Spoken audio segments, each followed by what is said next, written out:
자, 그러면 아버지 고향이 전주입니다. 그럼 아들의 고향은 어딜까요?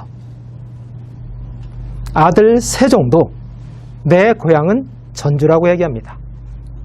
세종이 22년 5월 13일 각 고을의 수령들을 파견해요. 그 사령장을 주고 이제 수령들에게 일장 훈시를 하죠. 자, 나를 대신해서 너희들이 지역에 가서 백성들을 편안하게 다스려라, 이 얘기를 합니다.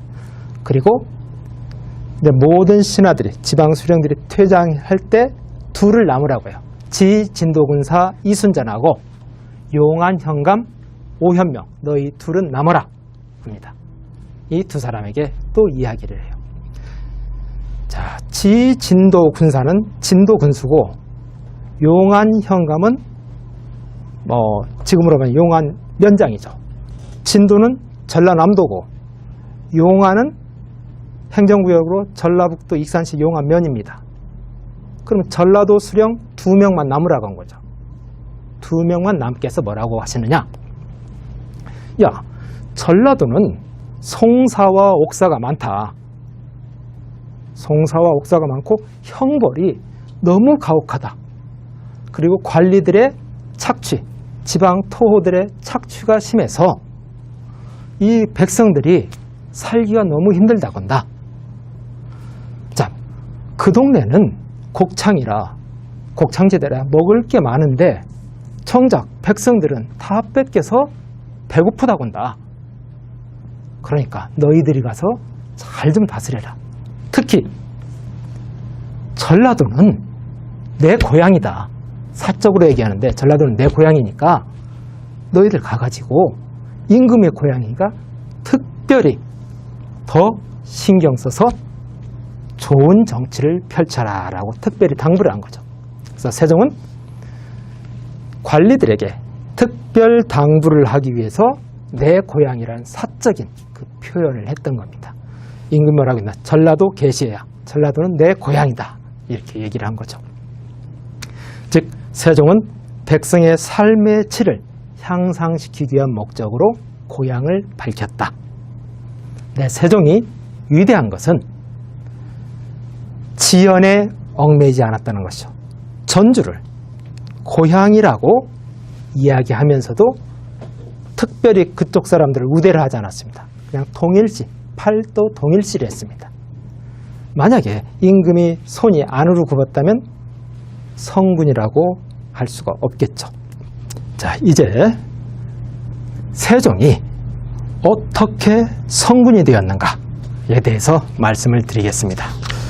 자, 세종이 왕이 된 사연은 지금 600년 동안 아주 단순합니다. 총명하고 효도를 잘하고 정치 감각이 있었다. 그래서 세종이 왕이 됐다, 이렇게 이야기를 합니다. 이거에 대해서 600년 동안 아무도 이의를 제기하지 않았어요. 정말 그럴까? 의문을 제기하지 않았습니다. 그런데 저는 여기서 좀 창의적으로 해석해서 과연 그럴까?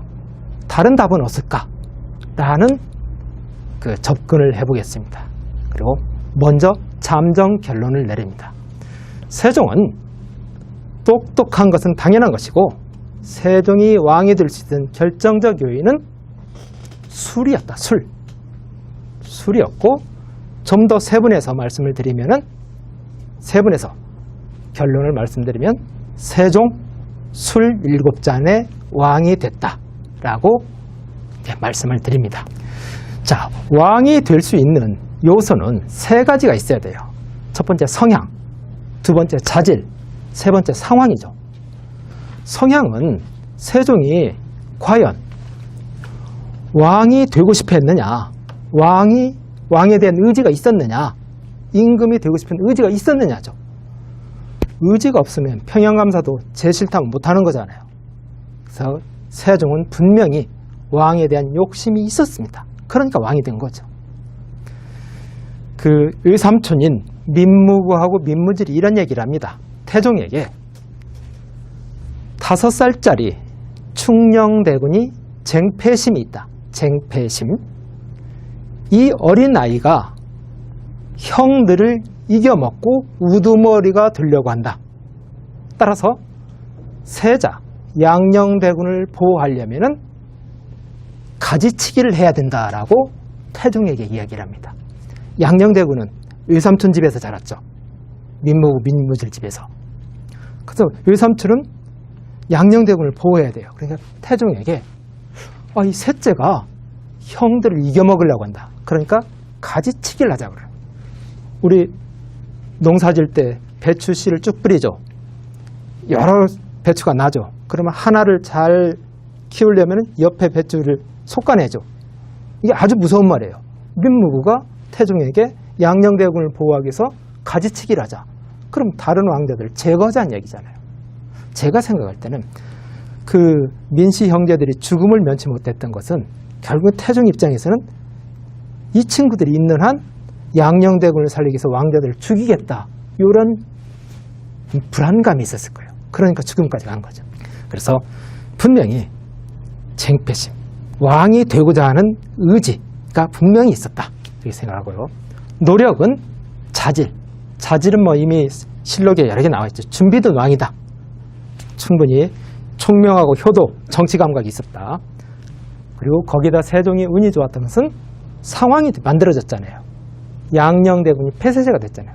내가 아무리 왕이 되고 싶어도, 능력이 아무리 있어도 이미 다른 왕이 될 사람이 있으면 안 되는 거잖아요. 근데 양녕대군이 폐쇄제가 돼서 이 세 가지 요건, 성향, 노력, 자질, 상황이 모두 맞았다. 그래서 세종은 왕이 됐다는 거죠. 그런데 양녕대군이 폐쇄제가 됐죠. 그러면 그 다음 계보를 이을 순서는 충녕대군이 아니라 효령대군이 앞서야죠. 그 태종의 성향을 볼 때는 당연히 효령대군이어야 돼요. 왜? 태종은 가부장을 중심으로 한 가부장제 사회를 만들려고 했어요. 가족에서는 큰아들 중심으로 해서 사회가 구성되고 이 사회가 왕에 대한 충성으로 연결된다. 이런 사회를 만들려고 했던 거예요. 그래서 양녕대군이 마음에 들지 않은 행동이 많이 있었지만 16년 동안 어쨌든 큰아들을 끌고 가려고 16년 동안 그렇게 노력을 했던 겁니다. 그런데 여차여차해서 양녕대군을 포기했죠. 그렇다면 1번이 안 되면 2번을 하는 게 순서잖아요. 그런데 태종이 2번을 제치고 3번이 준비된 임금이라고 해서 3번 충녕대군을 왕세자로 선임을 하는 거죠. 자, 여기서 의문이 생깁니다. 충녕대군이 똑똑하고 정치를 알고 효도하는 마음이 지극하기 때문에 왕세자를 시킨다고 했죠. 그러면은 충녕대군은 그렇다면은 효령대군은 똑똑하지 않고 효도도 안 하고 정치 감각도 없었느냐? 이런 의문점이 생기잖아요. 역사는 승자의 일기라고 하죠. 충녕대군이 왕이 됐어요. 그러면 효령대군에 대한 좋은 얘기는 안 쓰고 충녕대군에 대한 좋은 얘기 많이 쓰겠죠. 그러면은 여기서 한번 살펴보시. 충녕대군이 과연 효령대군보다 똑똑했느냐? 이걸 한번 알아봐야 됩니다. 그 실록에 충녕대군과 효령대군에 대한 기록이 나옵니다. 효령대군에 대한 기록을 보면은 효령대군 졸기에 나와 있어요. 총명하다, 민첩하다, 독서에 빠져 산다, 그리고 활쏘기를 잘한다. 이게 효령대군에 대한 평가입니다. 그 다음에 충녕대군에 대한 평가는 그 태종실록에 나와 있어요. 총명하다, 민첩하다, 깊이 학문을 연구한다, 독서를 너무 많이 한다. 그 충녕대군이다, 효령대군이다. 그 대상자만 빼면은 내용이 똑같아요.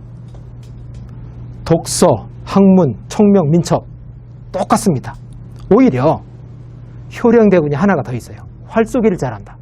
그렇다면은 오히려 효령대군이 더 건강하다는 얘기잖아요. 지적 능력은 똑같고. 그런데 태종은 셋째가 똑똑하니까 셋째한테 왕위를 맡긴다고 했잖아요. 그래서 뭔가 의문점이 생기는 거예요.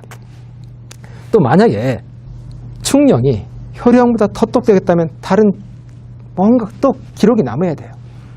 효령과 충녕의 가정교사가 이수라는 학자였어요.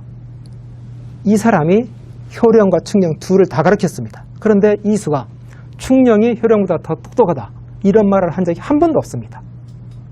그러면은 태종이 말한 똑똑하니까 왕을 시키겠다. 이것은 설득력이 떨어져요. 그러면 뭔가 있을 텐데 그게 뭘까? 그리고 분명히 정치 생리상, 지금 우리 대선구도 좀 한참 굉장히 치열하잖아요. 지금도. 옛날도 마찬가지예요.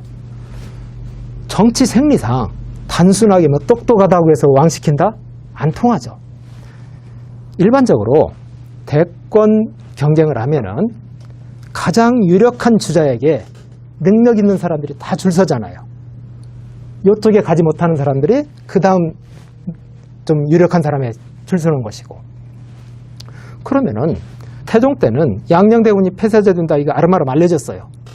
그러면 재능 있는 사람들이 효령대군에게 줄 섰을 거예요. 근데 태종이 셋째가 똑똑하니까 셋째 때 맡기겠다고 하면은 효령대군에 줄 섰던 사람들은 어떻게 됩니까? 낙동강 오리알 신세죠. 실업자가 되는 거죠. 지금은 정치를 안 해도 뭐 삼성도 취직하고 롯데도 취직하고 공무원도 되고 여러 가지 직장이 있어요. 근데 조선시대에는 관리를 하지 않으면 직장이 없습니다. 즉 효령대군에 줄 쓴 사람들은 몇 대 동안 실업자가 되는 거예요. 그럼 집단적인 반발이 일어나겠죠.